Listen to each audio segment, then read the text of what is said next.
It's dangerous to podcast alone. I'm your retro host, Madelyn. I'm your modern host, Emma. Nice. Thanks for rolling with the game. I was trying to think of a word for modern that also ended in O, but I got stuck on Soho, which is not the right word. I'm your Soho host, Emma. I'm your So host. That makes me your no-ho host. Exactly.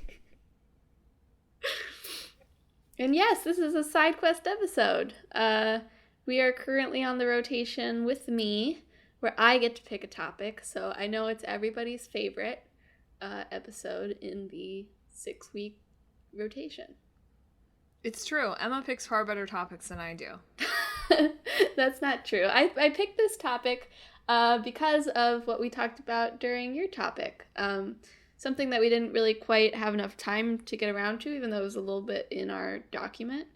But this week, we're going to be talking about video game archival and history efforts and documentation and whatever word you want to use. Piracy. But basically, copyright infringement. We're going to talk about piracy. So this whole episode, Madelyn is going to be doing her professional pirate voice. Yar, mateys! There we go. Are you my enough. sea dog or are you a scallywag? That's enough. Okay. You asked for it. I know. I regretted it immediately afterwards. But anyway, basically we're going to be talking about sort of what is video game archival, what's the point of it, what are current efforts in that area, and how exactly is it getting totally shut destroyed down by a certain company that starts with N. Really, all of the articles about it really aren't about Nintendo. I was trying to look. I was like, is there anyone else who gets this level of bad press? I'm sure there's other companies that do it, but it really does seem to be Nintendo that really just gets mad. Yeah. This is only tangentially related, but, like, Kotaku published this article this week about, like, a Pokemon simulator online, and I was like, oh, this is an interesting article. Like, they mentioned in the article, like, oh, it's bizarre that Nintendo hasn't taken this down. And then I went back to Twitter, and the whole comment section was like, snitch, snitch, can't believe we're gonna lose this, snitch, snitch. Yeah. Like, and I was like, oh, man, Nintendo really is that bad, huh? Yeah.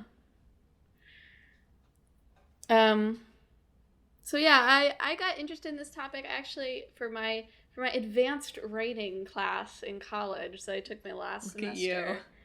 Advanced writing in the discipline specifically. So I was writing about game stuff, and my last paper was sort of on this topic because I guess it had been earlier that year, but I've been playing The World Ends With You Final Remix, and something I've been thinking about is like, this is a totally different experience than playing the original The World Ends With You in a lot of ways. And so then I had been thinking about like remakes, and I played the Tales of Vesperia remaster or whatever, and I had some frustrations with it in that it was so like old in some of its design choices, and then I got around to it, and I was like, so there's all these remakes and remasters now. And that is often thought of a way as like, oh, I can finally go back and play this old game that I wanted to play, but was on a system that I just no longer have anymore. But the experience you're getting playing remakes and remasters isn't necessarily the same experience you would get playing the original game. And so I was like, how do we make sure, how are people making sure that artifacts like the original The World Ends With You are preserved for future generations to study. Yeah, I was going to try to find this article, but I saved my files under totally nonsensical names, so I did not. When she digs it up. Emma, that was very topical of you. Why, you saved your file under a random name and you couldn't find it? What does that remind you of? What does it remind me of? Why, every Japanese game company in the 1990s. That's true.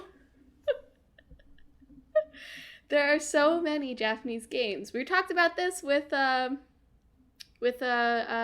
Dragoon last week too. Yeah. They just like, where'd the source code go? somebody just threw it in the trash can, I guess, because it's gone. Well, there are a lot of great stories. We might talk about some of them in a little more detail if it makes sense to later in the episode. But there are just a lot of great stories about, well, number one, just like there was no culture of keeping things. Yeah. So you would finish a game and you would just like wipe the computers because you needed the space and just continue. And, you know, there was a lot of speculation that they've actually announced a Final Fantasy VIII remake now, right? Remaster. It came out already, yeah. Okay, great. This shows how tuned in I am to Final Fantasy. But, like, for a long time, there was speculation that they weren't making that because the source code was completely gone. Also because of some of the licensed music, but that's a whole other can of worms we might talk about. Yeah. But yeah, Square Enix seems to be really bad. I mean, they lost the Kingdom Hearts source code. Yeah. Which is wild, because that's, like, not that long ago. It's wild that they rebuilt it all from scratch. Yeah. But they're not the only ones. There's lots of companies, not just in Japan, but there are a lot of stories about Japanese companies just, like, not saving code, or, like, they thought they had lost it, but it turns up in somebody's attic, right? Mm-hmm. Or there are some great ones about Atari that I'd love to talk about eventually. I mean, go ahead. We're already on this topic. Amazing. So let's talk all about Atari and their wild, bizarro decisions in the 80s. So there's a big one that is about, like, in 1983, they literally, like, buried a bunch of their stuff in, like, a dumpster in the desert. Why? I don't know, because they had to get rid of it. Why? Why not? I don't know. Who wants it, right? Who cares? It's just a video game. But also, yeah, it was nothing to do with its old cartridges and hardware they put in a desert landfill. But even apart from that, like, also in 1984 and 1985, basically they would fill filing cabinets with source code, like marketing stuff, production documents, like all of this stuff that, like, now would be like, this would be great to have. And they would just sell it basically as office furniture. Like, people would come to buy it mostly to get the filing cabinet. And when they would open it, they would discover that it was full of Atari stuff. Wow. Because it was like a new company that had taken over, and they were laying off a ton of employees and selling a bunch of office equipment to raise cash, basically. Wow. And so, like, this VP of a construction company buys a 2-drawer filing cabinet because she had heard from a news article that they were selling off office supplies for cheap. So she buys this filing cabinet for $125, goes home with it. And when she gets it opened, she discovers that inside there's source code for 84 different games on the Atari 2600. Jeez Louise. Pac-Man, Ms. Pac-Man, Donkey Kong, Centipede, Pole Position, all sorts of stuff. Even for prototypes that weren't released, like a Dukes of Hazzard game, a Gremlins game. So that's freaking wild. There was another one about some other guy that got, like, a bunch of like marketing materials in a locked cabinet too. So, like, just imagine being like, yeah, a filing cabinet, that would be great, and you open it and it's like, here's 100 games. That would be really something. Fortunately, she decided that Atari should have it back, but, like, she had to call multiple people and, like, they wouldn't talk to her at first. Oh my god. Maybe she shouldn't have given it back. I know. Maybe she should have given it to somebody else. I know. But clearly, this is an extreme example, but a not atypical example of how, you know, video game archival processes were treated in the 80s and 90s, which is they were basically not. Yeah. No one was thinking of these as historical artifacts, as something anyone would care about. It was just, we need to clear up space or raise some cash in our office, so let's all wipe our computers.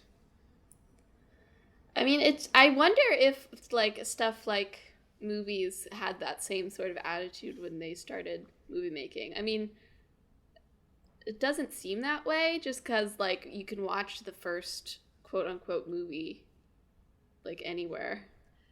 However, there are a lot of movies that have been lost. I don't know if they had the same kind of attitude of like, let's frickin' trash these. Oh yeah, I'm sure there's lots of books and movies and whatever that have been lost over the years. But well, there's stats on it that I have to share with you. Go ahead. Half of all American films made before 1950 and 90% of films made before 1929 are lost forever. Wow. I do not know if that is like because of a similar aggressive need to get rid of them that game companies seem to have in the 80s and 90s, or if it's just because the film that they were made on was not stored properly. But that's true. But then also a more similar idea is the BBC in the 1960s. Basically the way they would preserve television shows that they aired, or like to make sure that they had like a backup copy in case something went wrong, is they would tape them to tapes. Mm-hmm. But tapes are kind of expensive. So they would record over it when they needed to. Wow. So that's why there are like, it's like 97 or something missing Doctor Who episodes, mostly from that time period. I mean, among other things, but that's the thing people care about, right? Yeah, of course. Because they literally just like recorded over it. To be fair to movies, we were a little busy in the first half of the 1900s. It's true. Not that we're not busy now, but we're a little less busy. That's fair. We're a little less preoccupied with one singular thing. Or two singular things. But I mean, all this is kind of important, right? Because, like, it's weird to think about, but, like, with movies and books and games, like, the stuff from when, things were first being made are, like, real historical documents, that, like, not just like, game academics would want to look at, but, like, historians might want to look at one day and be like, wow, we were really entertained by simple things, weren't we? Back when we were not in our flying cars or whatever.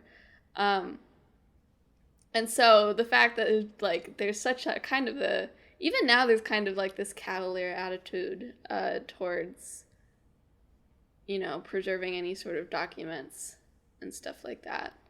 It's not even just like finished games. Like, there's lots of like, games go through the process of like concept documents and going through many different stages of development.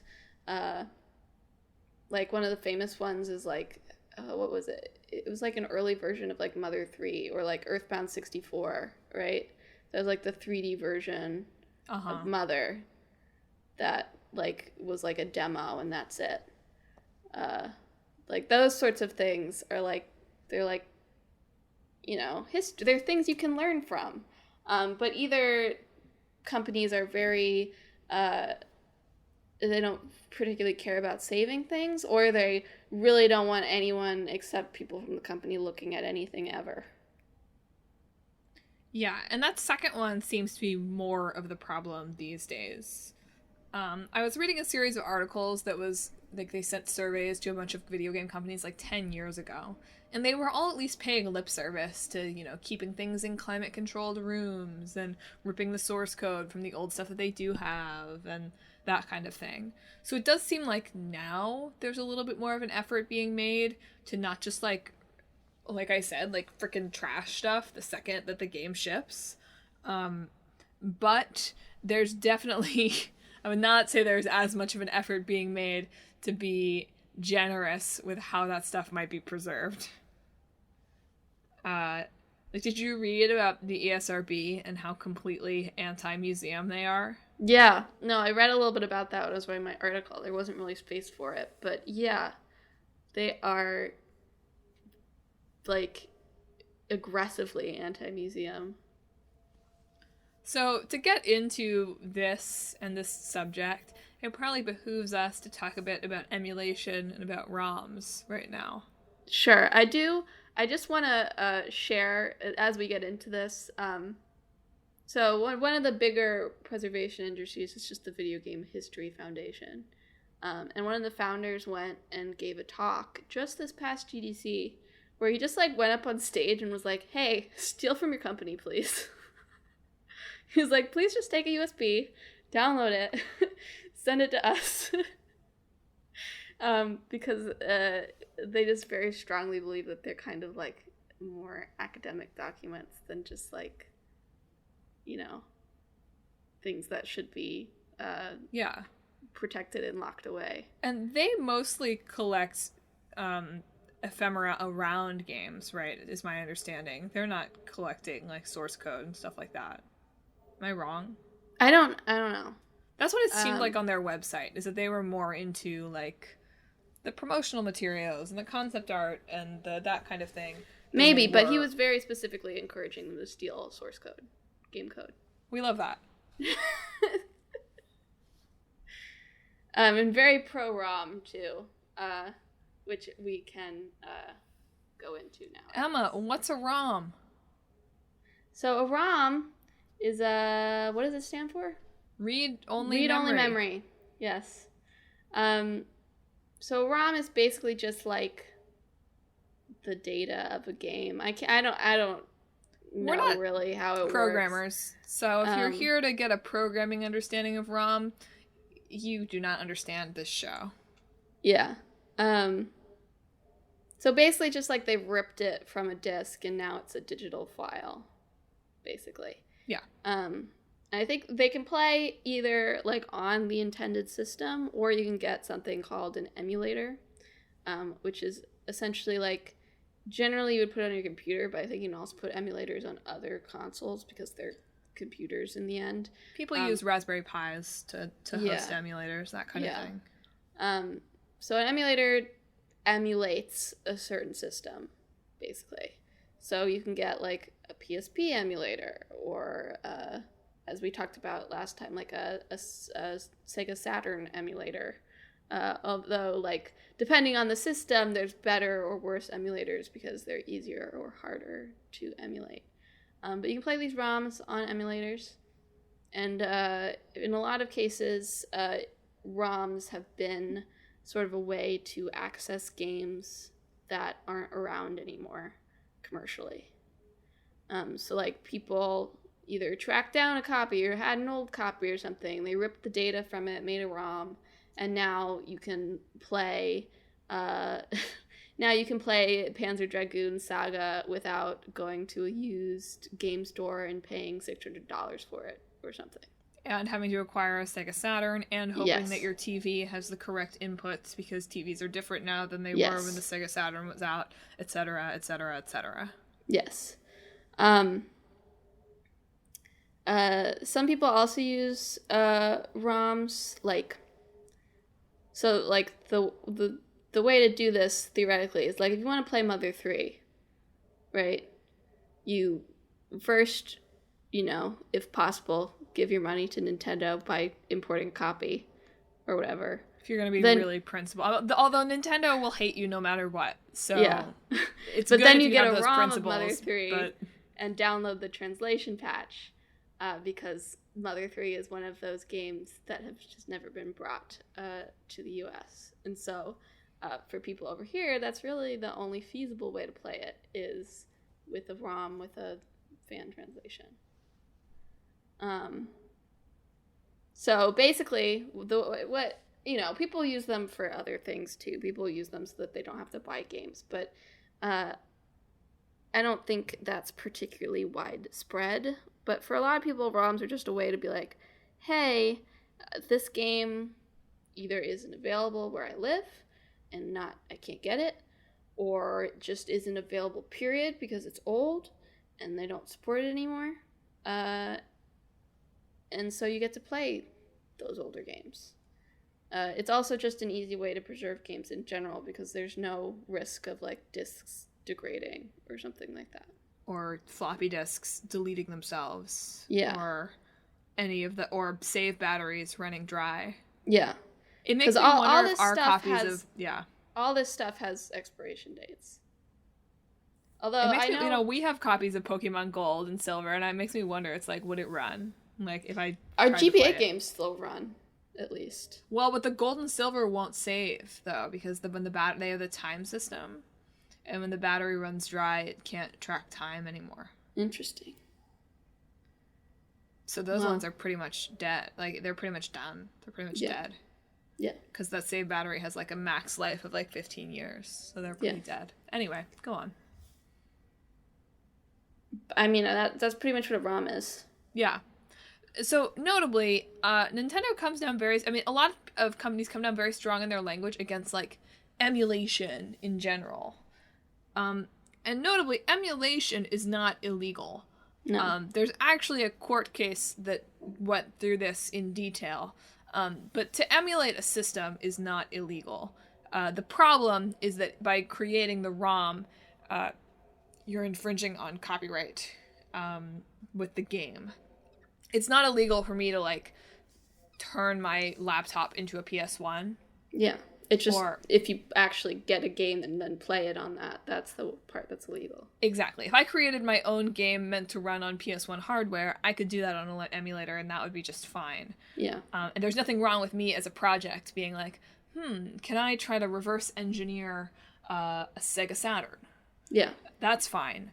The problem is that when you take the games and you make them available, or even if you're doing it, I mean, I'm sure it's even illegal if I own the game and I make myself a private ROM, right? Like, well, it's less legal, I think. I guess. So I'm not distributing it, sure, but that one I'm not even sure of. It's like if I own the whatever. You know, I'm not sure if you own it and then make it. I don't think that part's illegal. I think it's. I mean, how would anyone ever know? But well, no, I actually don't think that's true though, because there's a lot of issues about music. Like, otherwise, these gaming preservation people would just buy games and then they would rip them off, and that would be fine. But that seems to still be an issue. So that's something I'm a little bit gray on. Look, there's a lot of debate online about the ethics of ROMs, and, you know, this was really big in the news like a year and a half ago or so, because Nintendo shut down a bunch of the really big ROM sites in the months leading up to the launch of Nintendo Switch Online. One of the big selling points at the time, and still, but one of the big selling points, especially at the time when there were not as many super online capable Switch games, was the classic library that came along with it. Yeah. Plus they were also starting to do all their little classic consoles that they were selling. Yeah. So like the NES Classic and the whatever the other one was. So they took down Emu. I always want to read it as Emu Paradise, but that's not. That's how I read it too. It's okay.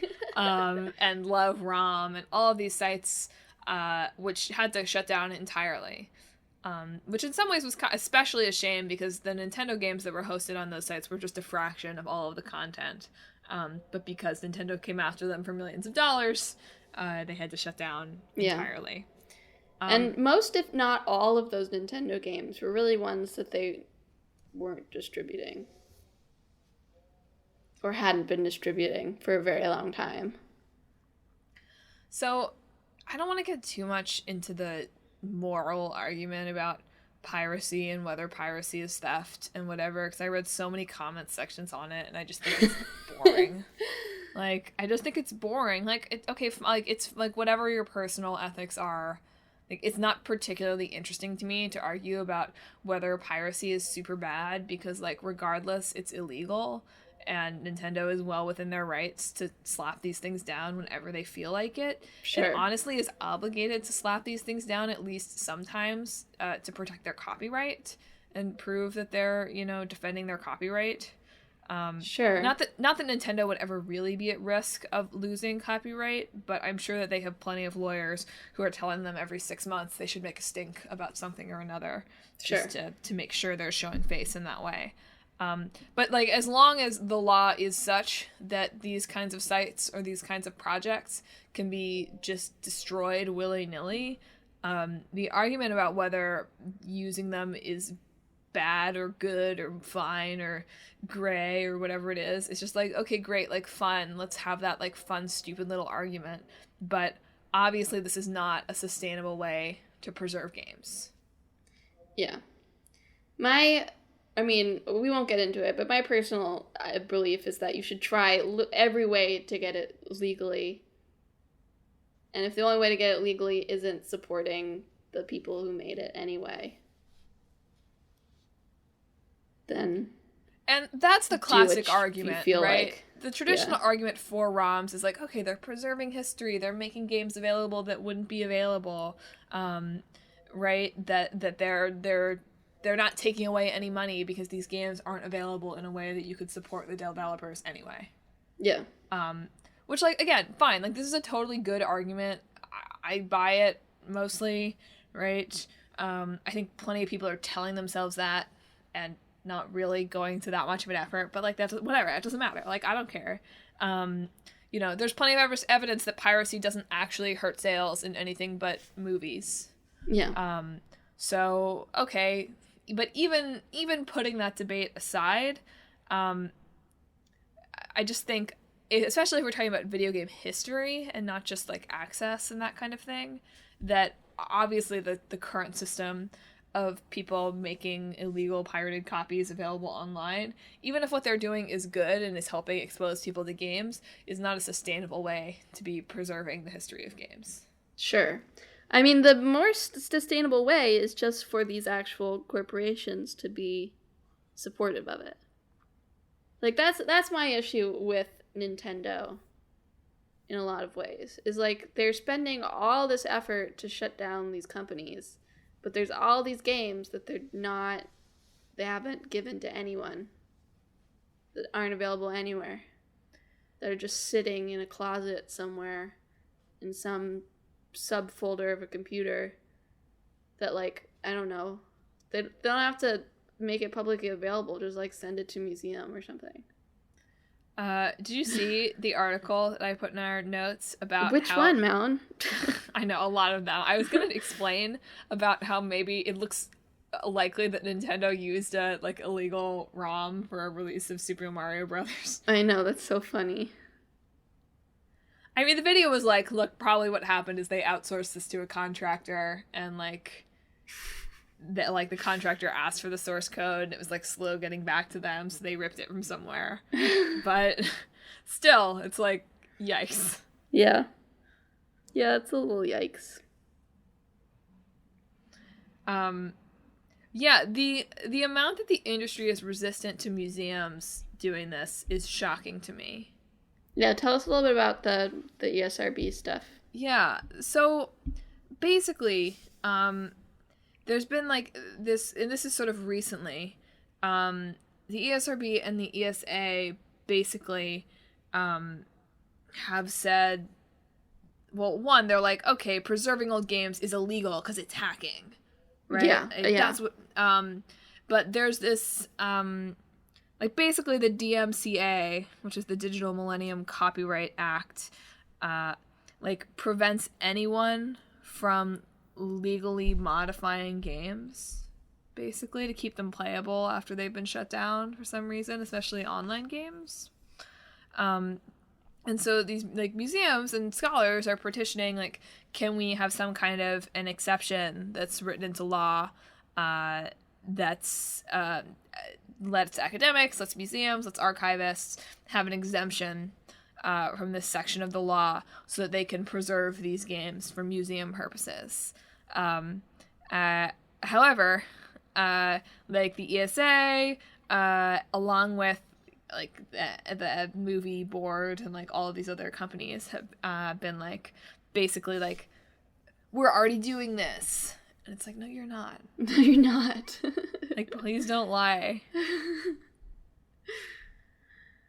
Online games are a whole other nest of worms that I am not qualified to talk about how you would even go about preserving those. Well, so one, I thought it was super interesting that a lot of the articles that dealt with preserving the history of online games were like, what if somebody wants to go back and play vanilla World of Warcraft? And it was like, yikes, this has aged poorly. Somebody might still want to go back and look at it one day. It's still a historical document, but you know? They did it. Oh, right. That's true. So but it'll go away again eventually. I don't know. There were a ton of people playing it. I bet you it's in their financial interests to keep it running.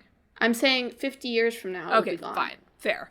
No, and that still applies. I just thought it was interesting that was often like the key example for people. And it was like, yikes, your argument for game companies not doing this doesn't hold up super well when so many people are on those servers that they like run at a snail's pace. Anyway, I was seeing a lot of stuff that was saying, look, for these kinds of online games, and man, there's this one guy, I can't remember his name right now. I'm sure I have it written down here. There's this one guy who was quoted in like freaking every article that I read. Frank Cifaldi. Frank Cifaldi, literally the only person anyone ever contacts for a quote about this, evidently. Yeah, that's the guy who talked at GDC and said steal from your company. So yeah. So he talks a lot about Farmville.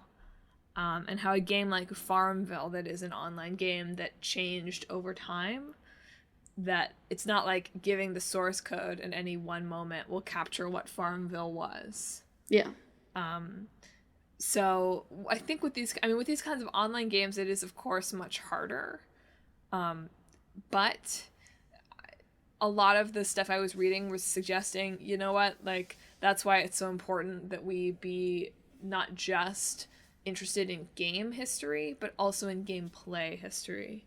So if you, listener, have ever uploaded a Let's Play, you are doing your part to preserve the history of gaming. See, I'm interested in that perspective, though, because, like, I get it, sort of. I get what the, benefit of that is, but, like, that's not... Like, I can watch somebody play a game and I still have no sense of what it's like to play it in a lot of ways. So I don't think that most of the people that were talking about this were suggesting that it would replace more traditional archival work entirely. But it does give you, especially with like online type games, more context for what was playing it like. And like I said, doubly so for games that require large number of players to be online that you just won't be able to save in that way. Sure.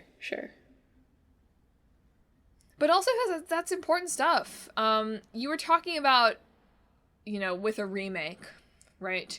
It doesn't necessarily always really capture exactly what it was like to play the game. But also, even if you did have a remake that was absolutely perfect, or even if I did go back and play Panzer Dragoon on the Sega Saturn, right? Mm-hmm. Even if I was literally having the same physical experience and the same phenomenal experience as someone who was playing that game, right? I would not really be having the same experience in 2019 playing that as I might have. When did it come out? We talked about this last week. 1995. As I would have, if I had been me playing it in 1995. Sure. But I think that's a silly argument, because that's the case with everything. It's just a matter of knowing the historical context of it. Right, but that's why the Let's Plays are interesting and fascinating and historically useful. Okay, but like, if you're watching a movie, for instance, you can watch a movie from the 1920s. I'm not having the same experience as a person from the 1920s, but I can understand their experience. Right. I'm not saying having this to watch them run away from the train or whatever. I'm not saying this replaces it, but I am saying, like, seeing footage of people running away from the train gives you a deeper insight into what it was like to see that.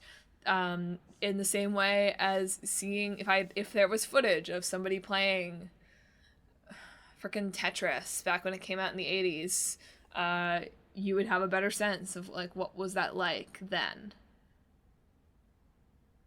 I'm not saying, obviously it doesn't replace the effort of saving the source code and saving the playability of the game, because of course it doesn't. But it does save something about the experience that's valuable. As someone with a long neglected YouTube series about gameplay, I really do feel strongly that for a lot of games, like, Let's Plays aren't really helping you understand what the game is like. No, not about there, but they're helping you understand how people experience the game then. Sure, yeah. That's all I'm saying, and that is in itself historically valuable. Sure, yeah. And that in the situation of certain games where you can't just say, like, here's the source code, it can be helpful to have that. I'm glad that our Fortnite video is going to be part of the historical record one day. It is. It already is.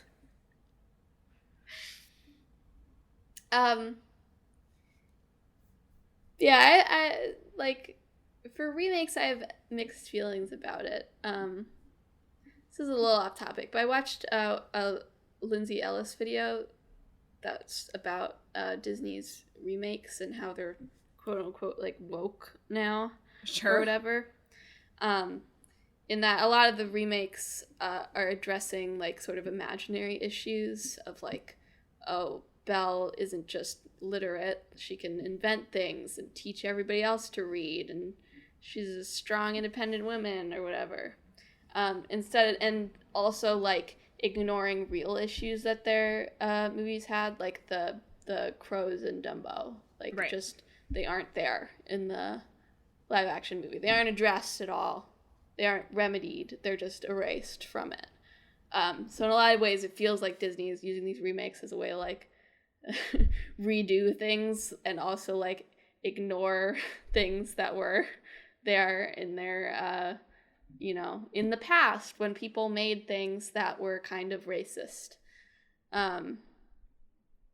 So, and there's some similarities in remakes and remasters, I think. So like something that they're doing remasters of Yakuza 3 through 5, and I think it's Yakuza 3. It might be 4, I don't remember. But there's a while ago where they were talking about how in the remaster they took out this series of missions that were kind of transphobic. And basically the developers said, like, the world has evolved. We don't think this is what Yakuza stands for and what this brand is about. So they took it out of the remaster. Kiryu wouldn't act that way. Yeah. Like, Kiryu wouldn't be cruel to somebody in that way. Because Kiryu's Kiryu, you know? Yeah.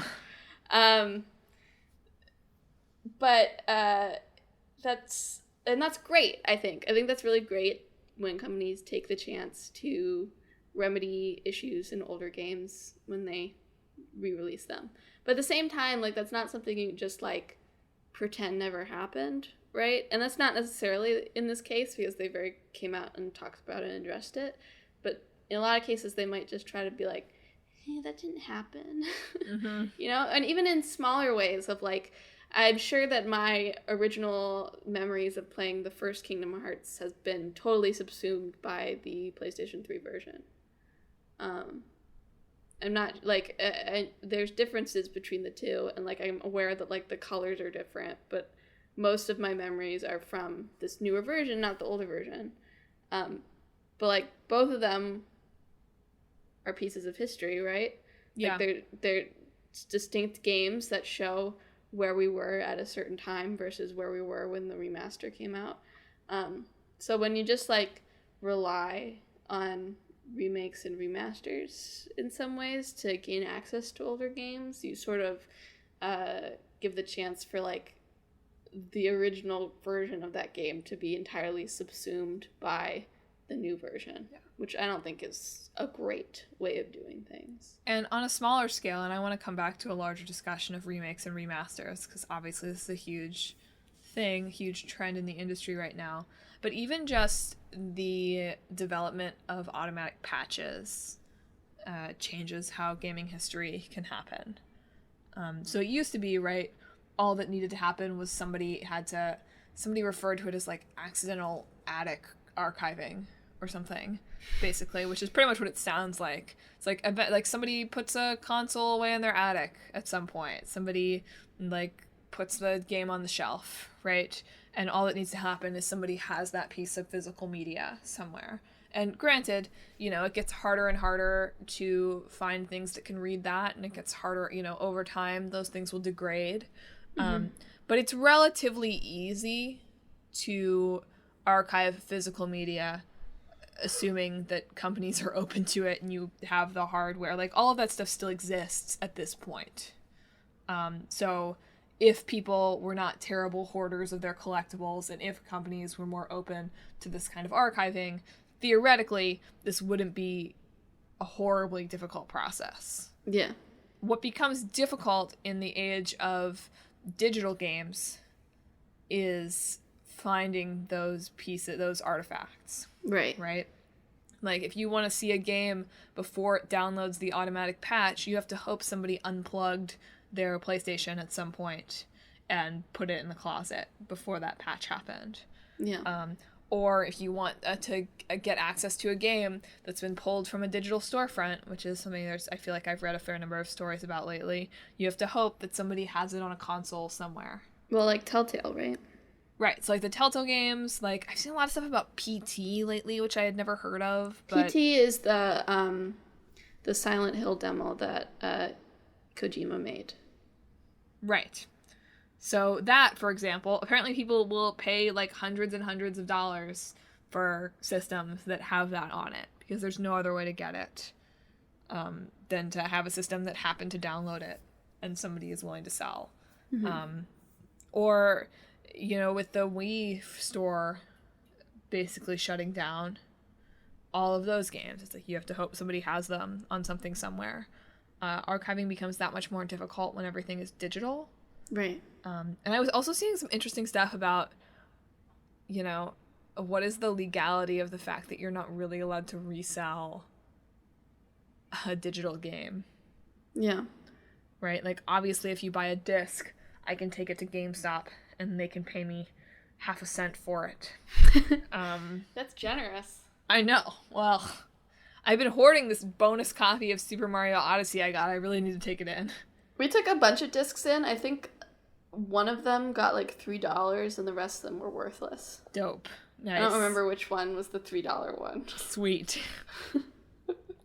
But my point being, you know, if you have a physical copy of something, companies don't love it, but there's an understood right that you're allowed to resell it. Yeah. But that's not the case with digital media, where probably you've signed some kind of thing that you only have a license to the game, but why am I not allowed to resell that license? It's interesting on a number of levels, but it also makes archiving that much more challenging. And if there's a version of a game that you want to see, it makes it that much harder to find. It's not just like, oh, somebody had to go to the effort to like get the patch from online, or I feel like I've seen something about some Pokemon game where it's like it was broken and you had to like bring it into a store and they would download a patch to it for you. You know, one of the I have not the technical knowledge for this, but I was just thinking about it as you were talking. But like one of the things they're talking about for the PlayStation 5 is that games, when you download them, they aren't just big blocks of data anymore. Yeah. You can uninstall and install different parts of it. Mm-hmm. So I wonder if that'll make it easier in any way to get different versions of a game. You would hope so. But at the same time, when a company patches something, it just overwrites it, right? It's like, it's not like you can't go back. Yeah. Yeah. I think that's true. Unless it's different in this version. I mean, there are people who have held off on upgrading things. Like, there's speedrunners who do things on certain versions of whatever Mario game. But those are the people that you have to find, right? You have to find that specific person who, for whatever weird reason, turned off the convenient auto updates. Which is not me. Yeah, it's not me either. My PlayStation 4 always has some sort of update whenever I turn it on, and it just surprises me while I'm playing something. Doo-doo. Oh! But to get back to remakes and remasters, because I think that's an interesting place to kind of be our final discussion. Right? Sure, yeah. I do feel like the glut of remakes and remasters does kind of undermine well, I don't know if it undermines or if it bolsters the argument for fan ROMs. On the one hand, these kinds of ROMs can really like build up hype for a game that otherwise no one would have ever heard of. Right? People who would never be able to play it, and you get those kinds of fans who would be excited to drop $40 on the Switch store for a 20-year-old game. I mean, I know that the ROMs I've played, if they were ever re-released or released in the West, I would definitely drop money for them. I know, but you're a woman of principle. I know. I can't trust you to be the average gamer. The only ROMs I've ever used are ones of games that I had no other option and I knew that I would really love. I mean, you shouldn't admit that on the air. I'm sorry. Nintendo, I'm sorry. Don't confirm it was a Nintendo game. Give me Mother 3, Nintendo. Give me Ace Attorney Investigations 2. Okay? So I'll pay however much you want. Anyway, on the one hand, we have gamers like Emma who are able to play games they would not otherwise have played that made them interested, that drives the demand for these kinds of remakes in the first place. Or drives at least some of the demand for these kinds of remakes in the first place, right? On the other hand, we have the argument that if these games are easily available for free, it feels like that ought to detract from the sales of a remake, or of a remaster at least, somewhat. Now, again, there was at least one study that showed that was maybe not the case, but that is kind of what these companies are operating on the basis of when they say it's causing financial damage. I mean, it's a little different, but it does feel like the same sort of logic that says that, like, Let's Plays is harming sales, which I don't believe, really. But just like you said, though, Let's Plays are only half of the experience. Sure, yeah. So, you're but right. But also, like, it takes, like, a very serious gamer to, like, know how to get a ROM, I feel like. I don't know if that's true. I mean, like, you have to get the emulator first, which is already complicated, and then you have to find the ROM. Like, that's a lot of investment to put into something when you could just drop, another $20 into Fortnite or whatever. I guess that's true. I don't know. A lot of the articles I was reading about this was making it sound much more widespread than I would think that it was. I mean, maybe it is. I don't know. Maybe I'm just so principled that it seems like... I'm not a habitual pirate of stuff, and I feel like I probably know more people that are than I would think I know. Yeah. But it is interesting to think about. It's like, are these ROMs driving this market, or are they detracting from the market, or what role are they playing? My gut check feeling, which, is, guaranteed and always accurate, is just that it balances out, probably. I don't know. I bet it would lean more on the side of drumming up demand. That's my inclination. Yeah. That, who the heck would have heard of Panzer Dragoon? Who would care about Panzer Dragoon if... I mean, not that there weren't, like, plenty of people that I'm sure enjoyed the game on their Sega Saturn, but, like, not that many people had Sega Saturns. Yeah. Right? Like, we talked last week about how it did not sell very well. So it would seem to me that an available ROM of that could only introduce new people to the game. Yeah. I do want to note, by the way, that Miyamoto does not seem to care that much. Miyamoto himself? Yes. There was an article where he was talking about, like, Star Fox 2 or something that was never released. And he was like, I don't think I would release it. And then he was like, I see it sometimes on the internet. Well, Miyamoto's allowed to be as chill as he wants. I know, I just thought it was so interesting. It's like he's over here, like, laughing about some unreleased game. But the lawyers in the background, like, Miyamoto, what are you doing? Yeah. I mean, we've just covered a lot of what I'm conflicted about with, like, remakes and remasters, and that... I mean, in some cases, you could argue that, like, a remake is achieving the vision that the original creators wanted. Like, I feel that way a little bit with, like, the Yakuza remakes, in that, like, even back when they were first released, they were very much going for this sort of, like, cinematic style with the cutscenes, but, like, the models were just, like, not there, and Majima's eye patch went, like, on the wrong side of his face, or whatever. Yeah. It was, like, that. Like, it went the wrong direction on his original model. Like, the new version of Majima has the eye patch in the correct way. It's one of the characters. He has an eye patch. That was, like, the thing that stuck out to me when I was comparing screenshots.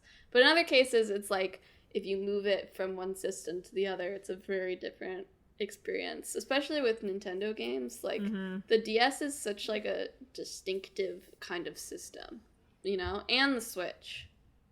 And the Wii. Like, Nintendo makes a lot of games that, like, are on systems that are very distinctive in the way that they function. And even if you port, like, a DS game to the Switch, like The World Ends With You, that involves making a whole bunch of differences to the way that the original game worked. You know, some games more than others, but still. Yeah. And I don't know, it's interesting to me that more of these old games, companies aren't trying to make more money off of these old games. It feels like, especially for games, if they have the source code, it would not be that hard to throw it up somewhere where you could make some ad money on it. I don't know. I don't know how much it would take. I think it would still take a non-zero amount of effort. And depending on the company, right? Like, because there's a lot, like, it takes a lot to put a game on a console. Sure. There are a lot of requirements you have to fulfill and checkboxes you have to check, and some of them are tediously silly. So, like, taking something from one console to the other is not, like, a trivial endeavor necessarily. Like, no, sure, it's less probably than making a whole game from scratch, but wouldn't you want all your team working on, you know, one thing over the other? No, it's true. I just saw a lot of people suggesting, like, inevitably there's some kind of Spotify for games coming that will hopefully assist in some of this preservation effort, which I know you have feelings about. Like, does Spotify help with music preservation? In some ways, yes. In some ways, no. I mean, certainly not the quality, right? Any kind of digital quality of the music is probably not how anything that was recorded pre, like, the 90s or so is really intended to be listened to. But I was thinking of, like, so people have been talking about lately, Netflix has been, like, cursorily in the anime sphere in that they license a show, like, once a season and then hold on to it for, like, a year before releasing it. That's a different can of worms. But there were a couple of licenses for anime that they did like that they have a sole thing for that's just lapsing in, like, a week. That nobody else has any distribution rights for. Yikes. So, like, if it's gone from Netflix, like, either somebody has to save it or it's just, like, poof, Yikes. Basically. So I was thinking about that with, like, any sort of streaming services. Isn't it just like that in any case, that, like, any game or movie or TV show or whatever could just, like, go poof? But that's more or less true with our digital model now anyway, right? I mean, yeah. So that ship in many ways has already sailed. But at least in that way, like, theoretically, like, there's people that might have it downloaded on their system. If it's just on a streaming service. No, you're absolutely right.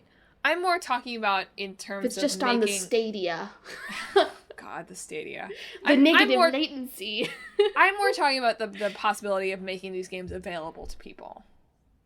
Like, certainly a streaming service does not do that much good in making sure they're permanently preserved. Sure. But it's certainly, like, I was reading Bennett Foddy. Remember Bennett Foddy, who we talked about? Yes, I do remember Bennett Foddy. Is a professor, right? And there was a whole article where he was just, like, ranting the whole time, basically, about how, like, he can't send, like, you know, if you were a cinema professor, you would send your students to watch, like, old movies to learn. And he can't really send his students to play old games. Right. So having even just something like that would be valuable from the perspective of educating young game developers of the history. And man, wouldn't it be just so cool to be able to take, like, a video game history class where your assignment was to go to the library and play those games? Yeah. I mean, in a lot of ways, that would be a very, like, work-intensive class as well. You know? I mean, yes. Not like the whole game. Like an hour I know, of the I was game just or thinking something, about it. It's like, yes, for your homework in the next 2 days, please go play this 10-hour game. Have fun. It would be difficult to do in practice, but even just a video game history class in general. You feel like it has to be coming. I mean, I'm sure there are places that teach something like this, but, you know, art history is a big thing. Cinema studies is a big thing. You feel like in the next 10 years or so, video game studies has to break through to that. I'm sure some college somewhere has the class. I know, but I want it to be on the same level as film studies. Mal just wants to go back to college and gain a useless degree. Yeah. Her only useless degree. Thanks. I meant that. I appreciate it. You're welcome. You know, how does theater do it? What's preservation of theater like? Yeah, preservation of theater is real hard, right? Yeah. Because there's not a good way to do it. Yeah. Like, okay, you can have the script, right? Awesome. Important thing. Even though many of the scripts that you see from, you know, Shakespeare's time or whatever don't necessarily capture exactly what was said or exactly what it was, right? Right. And you can, like, videotape it, but that's not quite right either. Theater preservation is really interesting because it's a live art, you know. Yeah. It's a live art form. I mean, same idea with, like, recording a concert, but I think even more so of it's a live performance. So there's something about watching it on screen. As you might have noticed, if you've ever gotten advertisements for a Broadway show, shout out to those of us who stream Hulu in New York. Is it just like it's not quite right? Like, so you're saying that like our official archivists should, you know, with permission, just like get a very bad seat in a theater and sort of hold the camera by their face, and that's the best way to preserve it. No, because even that isn't the same as being in the room with people. That's definitely worse. Like, I would not suggest that. That's the experience, though. You have a pretty bad view. There's a really tall guy in the right corner, and the person next to you is eating their pretzels too loud. They're, like, unwrapping their hard candy. Yeah. Seems right to me. Look, in some ways that would be a more authentic experience, but also still, even just watching that would not be quite right. You'd have to, I think to preserve theater, you'd have to do it. I don't love this either. I feel a little gross even saying this, but you'd have to, like, do it as, like, a 3D VR experience. So you'd, like, have to, like have, like, composites of the room, and, like, it would be like you were in a room with other people. Interesting. You should pursue this. You know, as I say it, I think it's a good idea, but I also think it might kill live theater a little bit, so I can't do it. I'd like to have a career. Your career is making these 3D VR things now, Madelyn. Oh, jeez. But yeah, anyway, that's pretty much time. I wonder if that could do games, too, though. If you could create a VR experience of you playing an old game. This is getting a little too meta for me. But tell us, listeners, what's an old game that you wish you could go back and play? Crash Bash, Team Buddies. Yes, those are Madelyn's answers. Crash Bash is inevitably coming. Team Buddies, we're gonna have to wait for that one. But let us know that.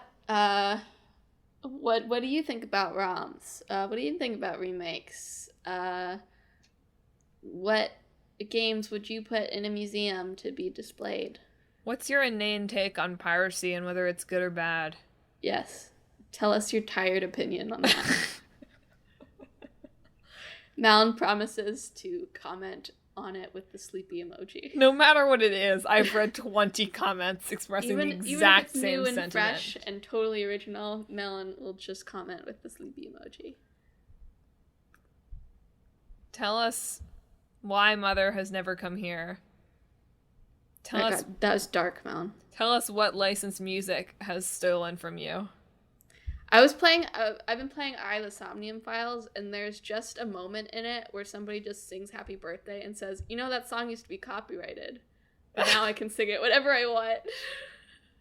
Well, that's why GoldenEye has never, not because music licensing, but because like character license, classic GoldenEye. Yeah. GoldenEye that's all over the Wikipedia Best Games page.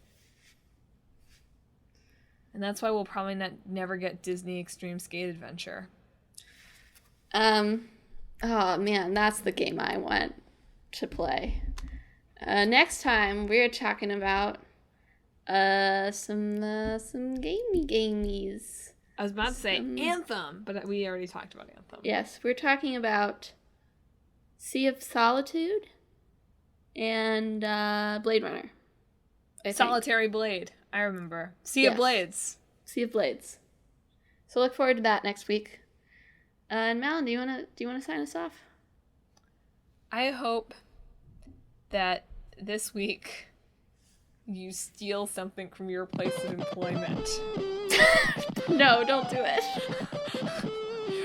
We won't tell Nintendo.